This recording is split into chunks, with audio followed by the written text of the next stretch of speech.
All right, Johnny, I got a theory. 90 wins is better than 100 wins, not just to make the playoffs, but to be successful in the playoffs. I'd love your thoughts, and everydayers, I'd love your thoughts as well. It's time to get locked on with Mike and John, and this is Locked On Angels. You are Locked On Angels, your daily Los Angeles Angels podcast. Part of the Locked On Podcast Network, your team every day.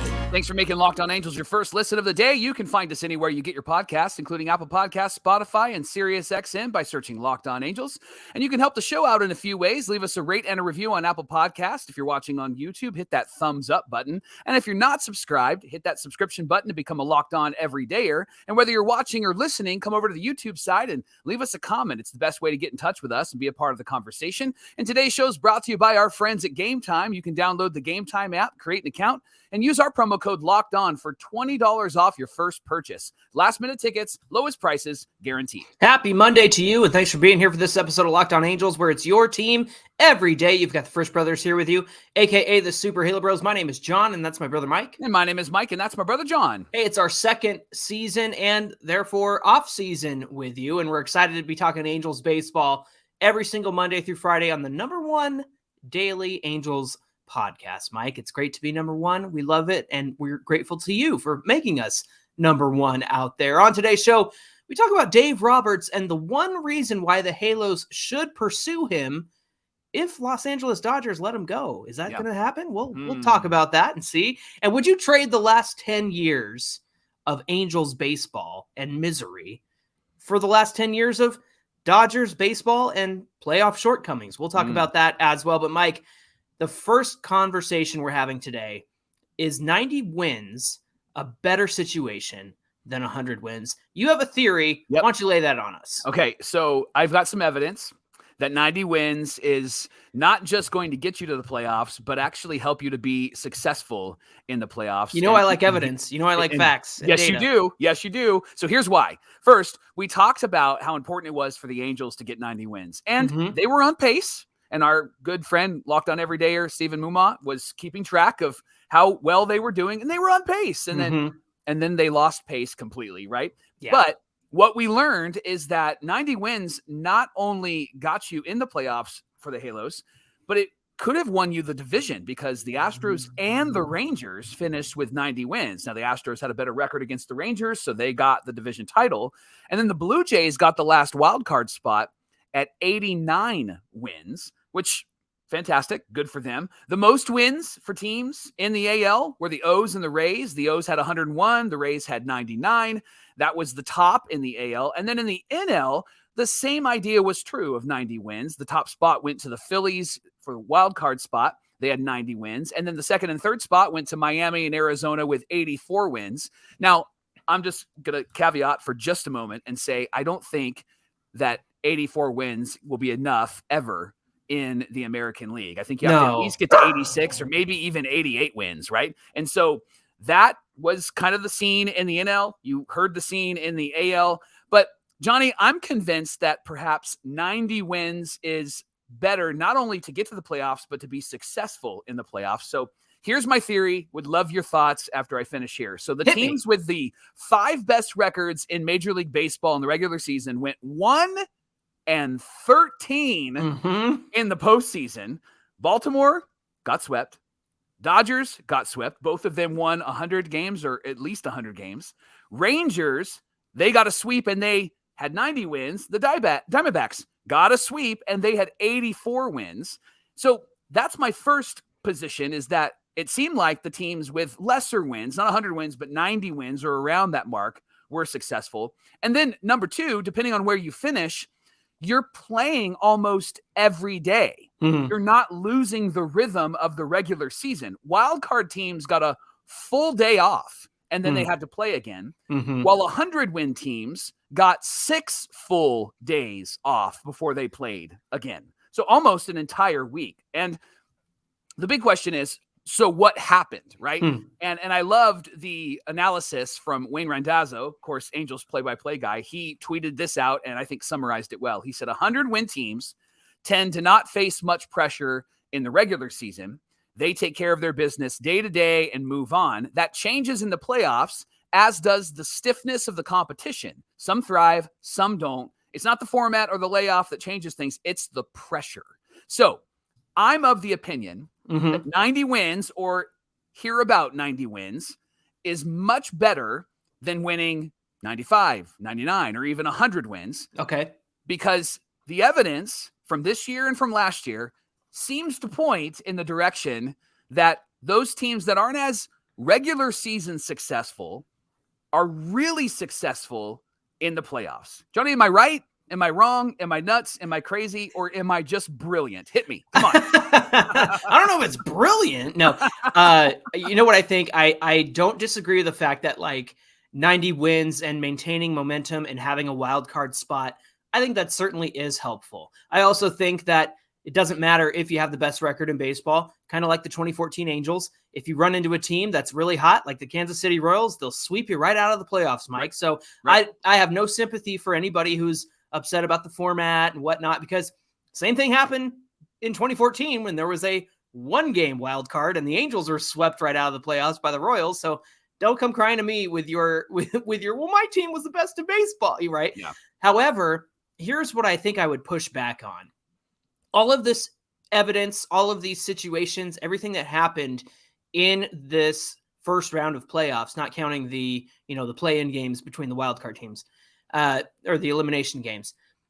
I think it's all circumstantial. And you have to look at the fact that, number one, I believe the top-seeded teams over the last 2 years or so, or maybe the division winners, I should say, have gone 24-14 since this new playoff format started. So that's one thing that is important to identify. The second thing is that the circumstances were right there in front of us, and to get a sweep in 5 games, I think you come into any situation and you play a series against another team.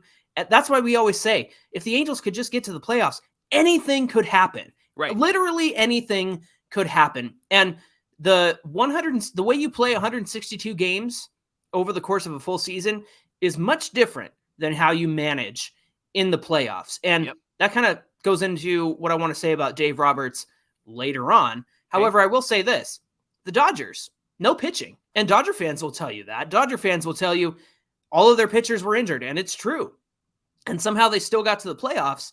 But again, in a playoff situation, you run Kershaw out there for game 1, and the dude's obviously hurt, right? He can't get through the first inning, and it might be the end of his career. Then the next 2 games, young pitchers who are bright-eyed and bushy-tailed pitching in the postseason for the very first time, and it won't be the last time. Don't get me wrong; they'll be there again. But those are young guys pitching in these big postseason moments. You look at the Braves. The Braves got swept by the A's this season, Mike, and they ran into a hot Phillies team. You look at the Rangers and the Orioles. Again, the Orioles didn't have a lot of great pitching going into this series, but also the Rangers, they've always been this team. They have always, if you remember, I think they spent something like 150 days in first place this season, and a lot of that had to do with the hot start they got off to because their offense was so powerful and so good. Then they started getting some injuries, and then they even had their pitching injuries, obviously. But their full, healthy lineup is full of big dudes who can hit the ball hard and score a ton of runs. And I think that the Rangers were always this team. I think they cooled off toward the end of the season, which is natural. But then they find guys like Josh Young and Leody Taveras contributing, and then who's the new guy that Evan Carter, that is like 21 and is just like, hey, there you go, diamond in the rough. You found another guy to help you with this offense. The Rangers were always this team. And then I'll say this: the Diamondbacks, they talk about like creating chaos, and we've talked about it on the show with the Angels. You got to create chaos on the base paths. Well, that's how the Diamondbacks won their games this season. But did you notice something about the playoffs against the Dodgers? They hit a bunch of home runs. They hit a ton of home runs, which is out of the ordinary for these guys. And so they didn't win by normal Diamondbacks means. They won because they came into a series hot. And I'll even say the Phillies too. What did Castellanos hit, like 4 home runs in 2 games or something like that's the definition of a hot team right there. So again, I don't think that there's quite enough evidence for us to make a determination that this long layoff is killing these best teams in baseball. I understand the disappointment. I understand it's frustrating, but I also think, number one, the teams that win 162 games have to change their mindset when they come into the playoffs, because now these games count. Now these games actually matter, and not that they don't matter before, but it's kind of like what Wayne Randazzo said, 100-win teams don't face as much pressure. They come in and do their day-to-day and move on. And that means you could win. You could win 4 out of 7 games during a week, or 3 out of 6, and be just fine. But when it comes to a 5-game series, those wins and losses are a lot tighter. And sometimes, and not that I saw this in the playoffs, but sometimes I think that the management doesn't change from 162 to a do or die series kind of management. I just think that this postseason, all of these 100-win teams losing these games, the circumstances were right there. I think the better teams won because one team was missing one thing or another. So that's kind of where I land on all of this. But again, I'll go back to your point about 90 wins. Do I think the wildcard teams have the benefit of keeping the momentum going? Absolutely. I think that's a very real thing. But at the same time, say the Rangers were off for 6 days, and we know Scherzer's going to pitch in this ALCS against the Astros. But if they happen to have that extra 6 days off, they benefit from that. You get a pitcher like Eovaldi back. You get a pitcher like Scherzer back. So I think both sides have their pros and cons when it comes to this layoff versus playing through with a wild card team. Yeah, I think I want my Angels to be in the wild card race. I think I want them to maybe win the wild card and not have any days off if they make the playoffs, because I would love to see them continue to play. It seems like that is the major benefit in this new playoff format, is that you're not having too many days off, maybe 1.5 days. I would rather see them get to that spot, which is what we were advocating for this season. And if the Angels can get to that spot, I think it'll be more beneficial for them to continue to play rather than to have some time off. And even going back to 2014, the Angels got their first place spot in the playoffs and in the AL West pretty early in September. They had, I want to say, at least a week and a half before they went to the playoffs to play against the Royals.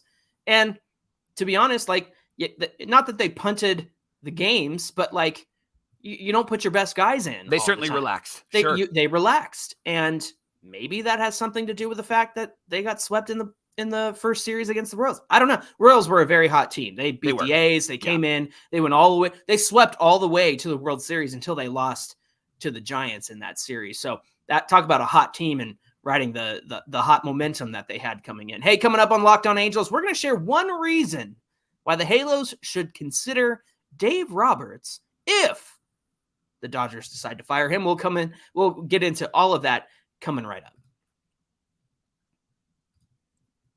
Hey, today's show is brought to you by GameTime, and they are one of our favorite apps because they're the only ticketing app that gives you complete peace of mind with your purchase. You can see your seats before you buy them, so you know exactly what to expect when you arrive. They have all-in pricing that show up at the very end. When you get the total, there isn't secret fees or, hey, guess what? You have to pay for Harry's hair, or you have to pay for this or pay for that, right? It has everything for you. Harry, so who's Harry in this situation? I wanted to rhyme hair and Harry together. How about that? It's our grandpa. And so this is what's great about GameTime is there's no hidden fees. You get the total all-in price at the very end, and you can buy tickets within a matter of seconds. It's literally 2 taps and you're set. And that's not just a line. Johnny, when he bought his tickets, it was, right? It's 2 true. taps and you're set, correct? I want to go here and I want these seats. Boom, done.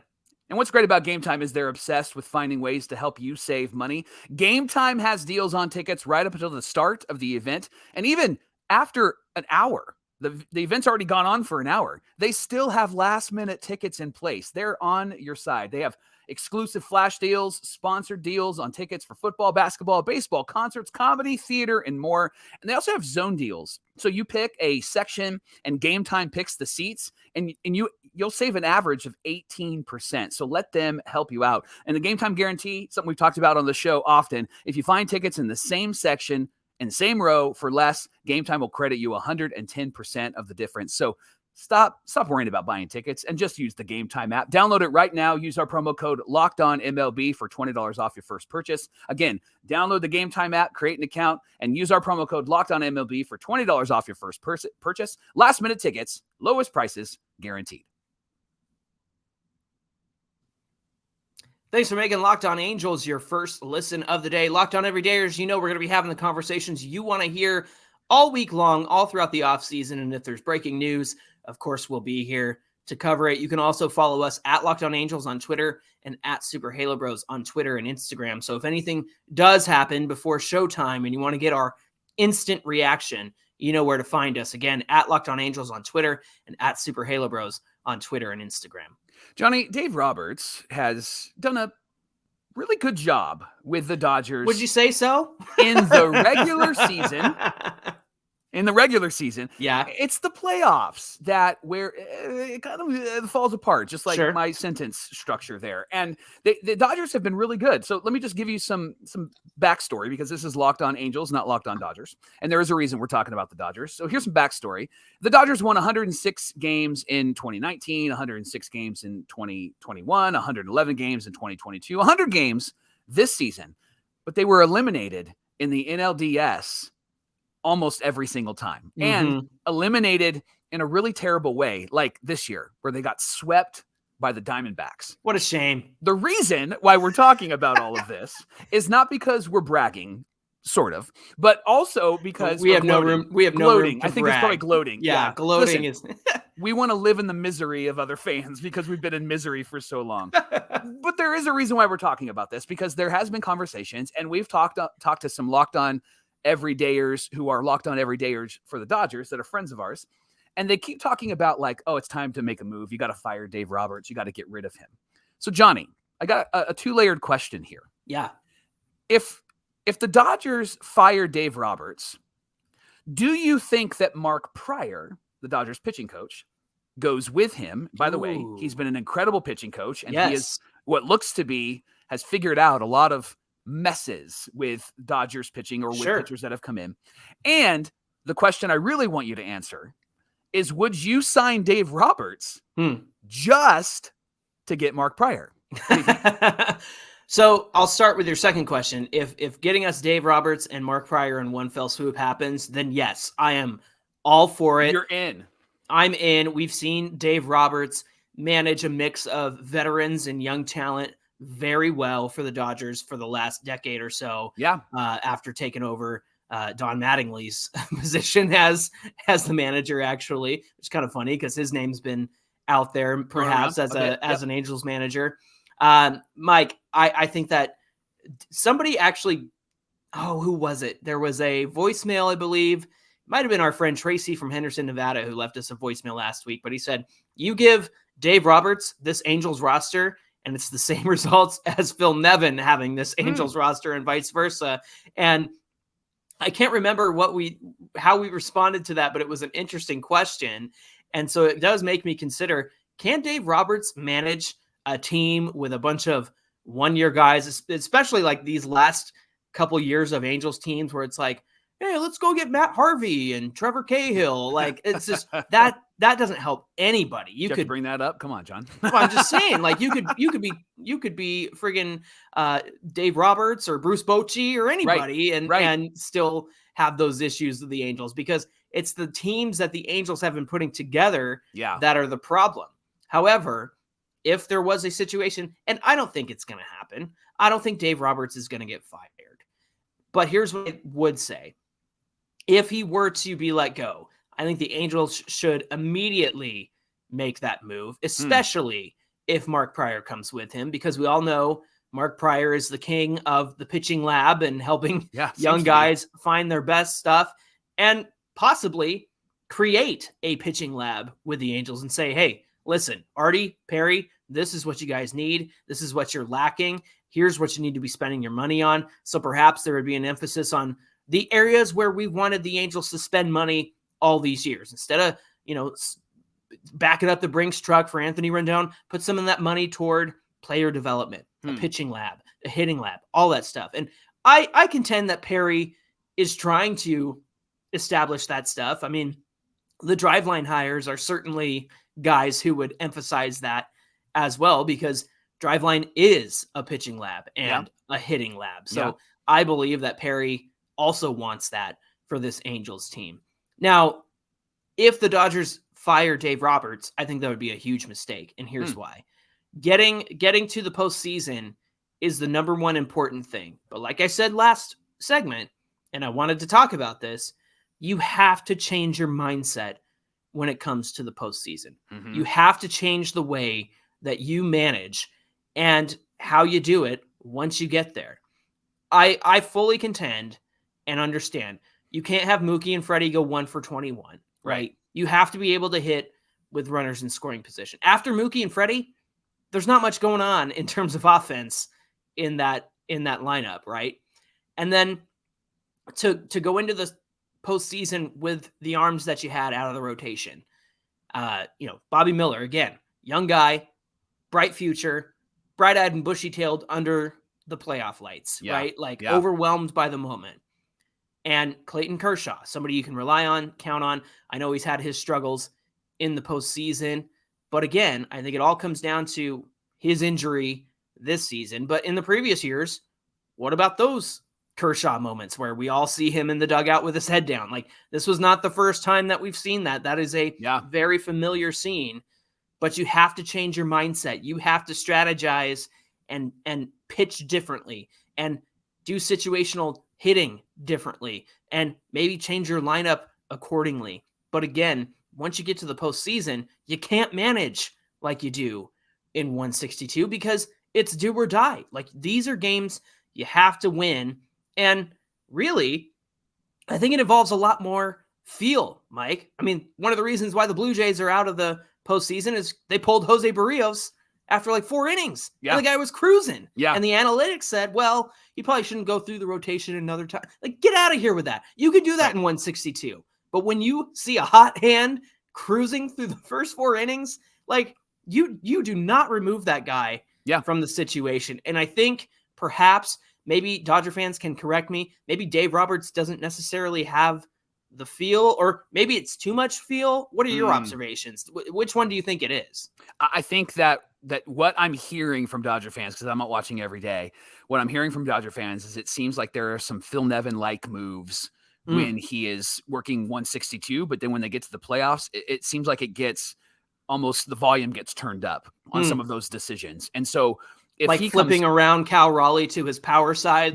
That's something some of those decisions are just really frustrating. And then the conversation goes back to like, something has to change, which is why I think that they might make a move. I don't think it would be a wise move. I'm with you. But if the Angels get an opportunity to snatch up Mark Pryor, I think that it would be worth considering Dave Roberts as a manager, right? I think that with Dave Roberts, though, you'd probably have to give him 3 to 5 years, maybe even 5 years to be able to have him come over. But Mark Pryor with these young pitchers and helping Sandoval and Detmers and Canning and Silseth figure it out, let me at it, because I would love to watch that, because these pitchers, they need somebody that knows what they're doing and helps them to be incredible major league pitchers that I think all 4 of those guys can be next season with the right coaching and the right management and the right people around them. You mean Matt Wise isn't the guy? You don't think? Get out of here with your Matt Wise. Today's show is brought to you by FanDuel. October baseball is so much fun to watch, especially when the Astros get shut out by the Texas Rangers. Hey, that's fun to watch, right? And so we sound bitter today. I sound bitter today, don't I? We're just you know what? We have no dog in this fight, so we can say whatever we want. It's great to poke holes, which I love. And if you're watching baseball and you don't have a dog in the fight, you can have a dog in the fight when you use FanDuel. And FanDuel is a fun way to pay attention to baseball. Today, if you want to get started with FanDuel, you can actually, with a $5 bet, you can get $200 in bonus bets guaranteed. Just visit FanDuel.com/lockedon to create your new account. Then you can bet on all the action from the first pitch to the final out. You can bet on everything from strikeouts to home runs to who will win the game. And get this, you don't even have to watch the game. If you're tired of watching the game, you don't have to wait till the end. You can predict what will happen with the next at bat with quick bets. So head over to FanDuel.com/lockedon right now. Step up to the plate this postseason with $200 in bonus bets when you bet $5. Like, that's a win. It's a win-win. So you should use FanDuel. Come on, do that. Make every moment more with FanDuel. They're on your side. They're on your team. They're the official sports betting partner of Major League Baseball. Okay, Mike, we got ourselves a great voicemail, and somebody asked the question that's been asked, I think, 100 times since the Dodgers were swept out of the playoffs. Oh, I did my best, Stephen A. Smith, in the car. I was picking up my wife, listening to the game on the radio, and I just went, that was me. Okay, here's the voicemail. Here we go. Hey guys, this is Eric. I'm calling from Montana. Big fan of the show. One question for you guys. Would you rather be where the Angels are and have been the past, decade or so, or would you rather be like the Dodgers, who, let's take out the 2020 World Series they got, where they continually have regular season success but just can't get it done in the playoffs? That's all I got for you guys. Keep doing what you do. Thank you. Eric in Montana, thanks for your voicemail. Thank you for asking that question because, again, I think it's been asked 100 times since the Dodgers were swept. Mike, 10 years of misery like the Angels or 10 years of not getting it done in the playoffs like the Dodgers? What do you say? The question really is, would you rather stink or would you rather choke, right? Like, would you rather stink as a team or would you rather choke as a team in the playoffs? Johnny, this is just the epitome of fandom, right? Like, every fan has a complaint about their team. And like, for example, what happened on Sunday, we're Niner fans. We've talked about that. Brock Purdy loses two of his best players and he's going up a really good defense. And he struggled in the game. And then he led his team down for a game-winning field goal. And the kicker missed the field goal. And people were dumping on him. And the guy hasn't lost a regular season game until yesterday. But it just goes to show, like, fans will find a reason to be really upset about whatever is happening. And so the reality is whatever we pick, we're still going to be irritated, frustrated, and upset. But I would rather be irritated, frustrated, and upset with a team that's made the playoffs 10 years in a row, with a team that's won the division, team that's won over 100 games multiple years. I would rather be that than not make the playoffs at all. Because what it means is Trout's been there, Ohtani's been there. It means that they've made really good decisions to bring in really good players. And so I would rather take the 10 years of Dodger baseball, the last 10 years, over the last 10 years of Angel baseball. That's where I land. Where do you land? I think I'm with you. And again, it goes back to you can get to the playoffs and identify, like, man, what went wrong this season in the playoffs? Obviously, with the Dodgers, lots of injuries. I will chalk it up to that every time. Not much offense behind Freddie and Mookie. Yep. And again, maybe Dave Roberts managing like he always manages, which actually probably goes back to the other reasons why the Dodgers have failed in the postseason in the past. But at least you can go, okay, well, maybe that next year we're going to need some starting pitching depth because our young guys are great, but we need more reliable starters who have been there before. Because honestly, it was just Kershaw, wasn't it? Like, in this rotation, Kershaw was the only guy who's been there before. And obviously he can't keep doing what he's doing. He really struggled and he's really hurt. And I think he's at the end of his career, to be honest, Mike. But who else are you going to go to in game one to help you get a win than your most reliable arm you've had for the last decade and a half, right? Right. Oh, and then they returned to him and they're going to say, hey, I think game four. They were going to do game four. He was going to come back. I think the other thing that went against them was Lance Lynn, when he came over, looked great, but then he became the Lance Lynn that was the Lance Lynn that we saw in the WBC and the one that we saw in Chicago. And so the playoffs are interesting in baseball because they really expose who you really are. Yeah. And you can't hide it too much because you're not just going to pull a guy after 4 innings because you need him to go the distance. You need him to be gritty and gutty and grind and those types of things. And so what's interesting about baseball playoffs versus other major sports is that they're just so different, right? They're just so different. You can't continue with the same rhythm. And that's the tension that the Dodgers are feeling. I would love to have that tension in Anaheim. I would love to be talking about how frustrated we are that Phil Nevin did this or that this happened or that this guy didn't perform. I would love to be talking about that because that frustration for me is more satisfying than the frustration of, hey, what's it like to play in October? Yeah. Well, right? didn't we go from 04 to 09? I mean, each in either the West Division title or a wild card. Yeah. And every year, I mean, you didn't have a bad taste in your mouth. Like, right. It seemed like the guys got there and played really hard, and they just ran into tough teams, or they also ran into AJ Przinsky and the umpire, right? Like stuff like that happens too.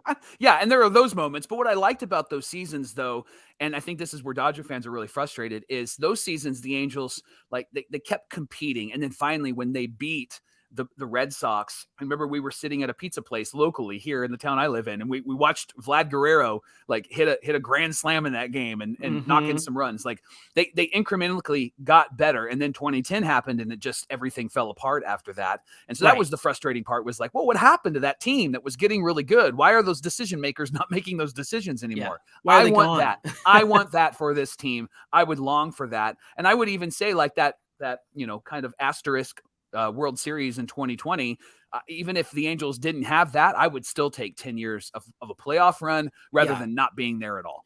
Well, and are we having a different conversation if the Dodgers win in 2017 and 2020, considering what Houston was doing in 2017? Because, I mean, I think it's a whole different World Series and a whole different conversation if the Dodgers get there again. But again, I'm with you. I think I want to be in the postseason. I want to be there every single year, and you can figure out what went wrong. You can make adjustments. You can make different decisions. You could fire Dave Roberts and get you another manager who will get you to the postseason and maybe manage it completely different. There's always a solution to the way things go down, and you just got to get there. And at least you're getting there at the end of the day, unlike us who have been waiting and craving a postseason appearance since 2014, Mike.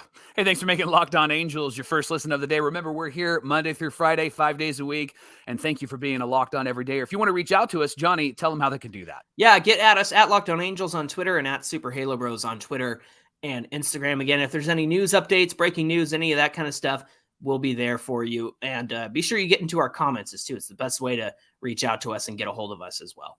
All right, so we're going to talk tomorrow on Locked On Angels about one specific stat, Johnny, that isn't often discussed as one of the major reasons why the Angels lacked success this year. It's a stat that I think maybe people are aware of, but we don't talk about it enough, and I think we need to talk about it. And we're going to talk about how we can possibly solve it tomorrow on Locked On Angels. All right, just don't sing like we don't talk about Bruno and change the word to whatever stat it's going to be. I don't want any funny business when it comes to that. Any of that. I don't know what you're talking about. You and singing on the show, that never happens. I'll be there for you. I almost sang that when you said, we'll be there for you. All right, friends, thanks for being here. We hope you had a great Monday, and we will see you back here tomorrow. Until then, my name is John, and that's my brother Mike. My name is Mike, and that's my stupid brother John. Get out of here. All right, friends, thanks for being here with us. We'll see you back here tomorrow. I'm sorry for calling you stupid. You did that in front of you did it in front of everybody. Sorry, Mom. Sorry, John.